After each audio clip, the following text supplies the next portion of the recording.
जय हिंद। मैं अजंत कुमार। चलिए आज इस वीडियो में हम लोग देखेंगे Bihar police NTPC railway group D तथा एएलपी के लिए अति महत्वपूर्ण क्वेश्चन। ये जितने सारे क्वेश्चन हैं सारा क्वेश्चन प्रीवियस ईयर क्वेश्चन है। तो चलिए देखते हैं पहला क्वेश्चन देखने से पहले आप लोग से रिक्वेस्ट है कि यदि इस चैनल पर नए आए हैं तो चैनल को सब्सक्राइब कर ले और बेल आइकन प्रेस कर ले ताकि ग्रुप डी रेलवे एएलपी और तथा बिहार पुलिस का अच्छे से तैयारी हो सके। चलिए देखते हैं आज इस वीडियो में लगभग 30 क्वेश्चन है। आप लोग कमेंट बॉक्स में कमेंट करके बताइएगा कि जो 30 क्वेश्चन है आप लोग इसमें से कितना कर पा रहे हैं। तो चलिए पहला नंबर क्वेश्चन देखते हैं। पहला नंबर क्वेश्चन है कि वास्तविक वस्तु का आभासी प्रतिबिंब बनता है तो किस में बनता है। ऑप्शन ए है उत्तल दर्पण, बी है समतल दर्पण, सी है अवतल दर्पण और डी है इनमें से सभी। तो इसका राइट आंसर हो जाएगा ऑप्शन नंबर बी समतल दर्पण। कौन हो जाएगा? समतल दर्पण। चलिए आगे बढ़ते हैं। दूसरा नंबर क्वेश्चन देखते हैं।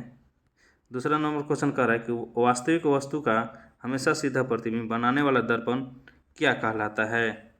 तो कहलाता है समतल और उत्तल लेंस। क्या कहलाता है? समतल और उत्तल लेंस। चलिए नेक्स्ट नंबर क्वेश्चन देखते हैं। तीन नंबर क्वेश्चन कह रहा है कि वास्तविक प्रतिबिंब की प्रकृति कैसी होती है। तो कैसा होता है? उल्टा होता है। ऑप्शन नंबर ए राइट हो जाएगा। यदि आप लोग चाहते हैं कि मेरा सिलेक्शन हो तो इस वीडियो को पूरा अंत तक देखें। तो चलिए 4 नंबर क्वेश्चन कह रहा है कि वस्तु से छोटा प्रतिबिंब बनता है। ऑप्शन ए है उत्तल दर्पण, बी है अवतल दर्पण, सी है समतल दर्पण, डी है उत्तल और अवतल दर्पण। तो इसका राइट आंसर हो जाएगा ऑप्शन नंबर डी उत्तल और अवतल दर्पण। चलिए आगे बढ़ते हैं। 5 नंबर क्वेश्चन कह रहा है कि प्रकाश के परावर्तन के नियम के अनुसार कौन सा सही है। तो देखिए पहला ऑप्शन है कि आपतन कोण परावर्तन कोण से बड़ा है, ये तो गलत है। चलिए देखते हैं। बी नंबर क्वेश्चन कह रहा है कि आपतन कोण परावर्तन कोण के बराबर होता है, ये राइट है ना। आपतन कोण आई बराबर आपतन कोण ये परावर्तन कोण आर क्या होता है? बराबर होता है। तो इसका राइट आंसर हो जाएगा ऑप्शन नंबर बी। चलिए 6 नंबर क्वेश्चन देखते हैं। 6 नंबर क्वेश्चन कह रहा है कि समतल दर्पण द्वारा बना प्रतिबिंब सदा होता है। तो कैसा होता है? तो होता है सीधा और आभासी। ऑप्शन नंबर सी राइट हो जाएगा। चलिए देखते हैं। 7 नंबर क्वेश्चन कह रहा है कि आँख में प्रवेश करने वाले प्रकाश की मात्रा को नियंत्रित करता है। तो कौन करता है? तो करता है परितारिका। ऑप्शन नंबर ए राइट हो जाएगा। चलिए नेक्स्ट नंबर क्वेश्चन देखते हैं। सूर्योदय और सूर्यास्त के समय सूर्य का गोल दिखता है। तो कैसा दिखता है? इसका राइट आंसर हो जाएगा चपटा दिखता है। कैसा दिखता है? चपटा दिखता है। चलिए 9 नंबर क्वेश्चन देखते हैं। 9 नंबर क्वेश्चन कह रहा है कि यदि दर्पण में बना प्रतिबिंब हमेशा सीधा आकार में वस्तु के बराबर है तो दर्पण कौन सा है। तो वो दर्पण है समतल दर्पण। ऑप्शन नंबर सी राइट हो जाएगा। चलिए आगे बढ़ते हैं। 10 नंबर क्वेश्चन कह रहा है कि समतल दर्पण के द्वारा बना प्रतिबिंब क्या कहलाता है। तो कहलाता है काल्पनिक। क्या कहलाता है? काल्पनिक। चलिए 11 नंबर क्वेश्चन देखते हैं। 11 नंबर क्वेश्चन कह रहा है कि निम्न में से कौन सा पदार्थ लेंस के लिए प्रयुक्त नहीं किया जा सकता है। तो है मिट्टी। क्या है? मिट्टी। ऑप्शन नंबर बी राइट हो जाएगा। चलिए 12 नंबर क्वेश्चन देखते हैं। 12 नंबर क्वेश्चन अति महत्वपूर्ण क्वेश्चन है।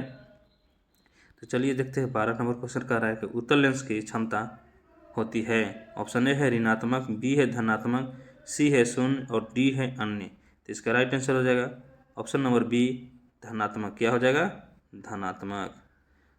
चलिए आगे बढ़ते हैं। अगला क्वेश्चन देखते हैं।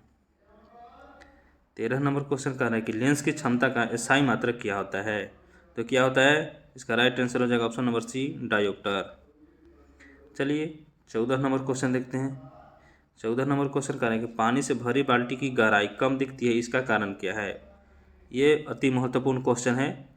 ऑप्शन ए है पूर्ण आंतरिक परावर्तन, बी है अपवर्तन, सी है परावर्तन और डी है इनमें से कोई नहीं। तो इसका राइट आंसर हो जाएगा अपवर्तन। क्या हो जाएगा? अपवर्तन। ऑप्शन नंबर बी राइट हो जाएगा। ऑप्शन नंबर बी राइट हो जाएगा। चलिए आगे बढ़ते हैं। 15 नंबर क्वेश्चन देखते हैं।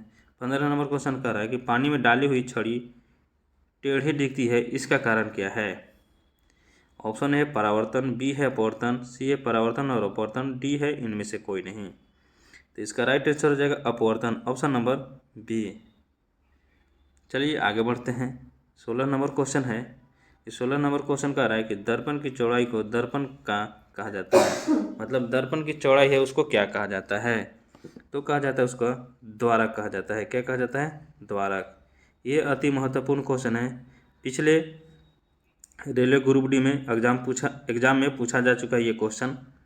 11 अक्टूबर 2022 को जो एग्ज़ाम हुआ था सेकंड शिफ्ट में, उसमें पूछा जा चुका है। तो चलिए आगे बढ़ते हैं। 17 नंबर क्वेश्चन कह रहा है कि सोलर कुकर में प्रयोग किए जाते हैं। तो कौन सा दर्पण किया जाता है? ऑप्शन ए है अवतल दर्पण, बी है उत्तल, सी है समतल और डी है इनमें से कोई नहीं। तो उपयोग किया जाता है अवतल दर्पण, ऑप्शन नंबर ए राइट हो जाएगा।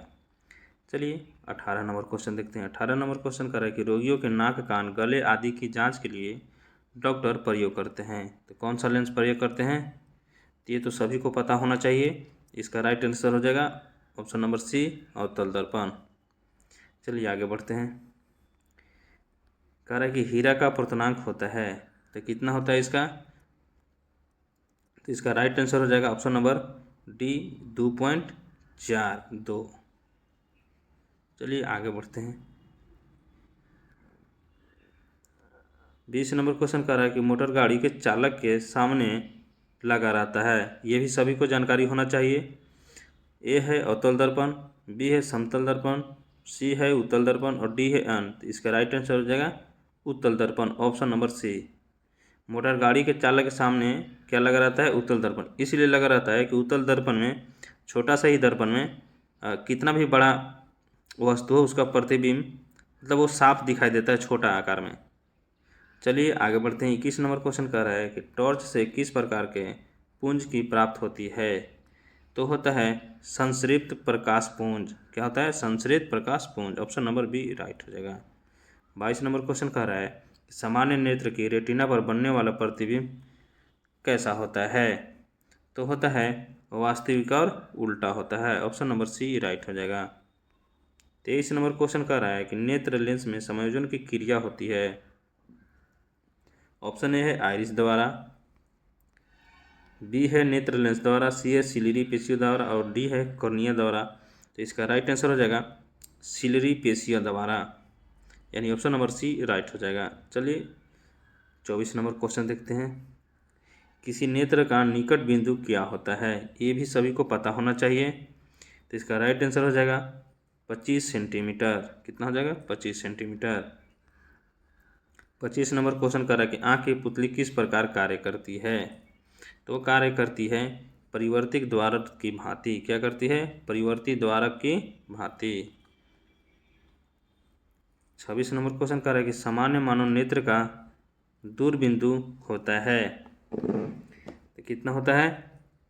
इसका राइट आंसर हो जाएगा ऑप्शन नंबर ए 25 सेमी पर होता है। सामान्य मानव नेत्र का दूरबिंदु होता है, क्या होता है ये? अनंत होता है, ऑप्शन नंबर बी राइट हो जाएगा। ये नहीं होगा ना। चलिए आगे बढ़ते हैं।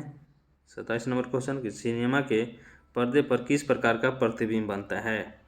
तो बनता है वास्तविक प्रतिबिंब। कैसा बनता है? वास्तविक प्रतिबिंब। 28 नंबर क्वेश्चन कह रहा है कि कौन रंग है जिसका खतरे के सिग्नल में उपयोग होता है?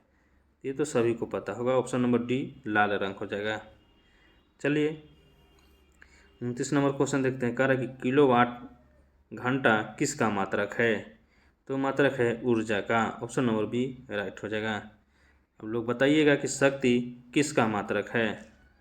चलिए 30 नंबर क्वेश्चन है। 30 नंबर क्वेश्चन कह रहा है कि विद्युत बल्ब का फिलामेंट किससे बना होता है? तो बना होता है टंगस्टन से। किससे बना होता है?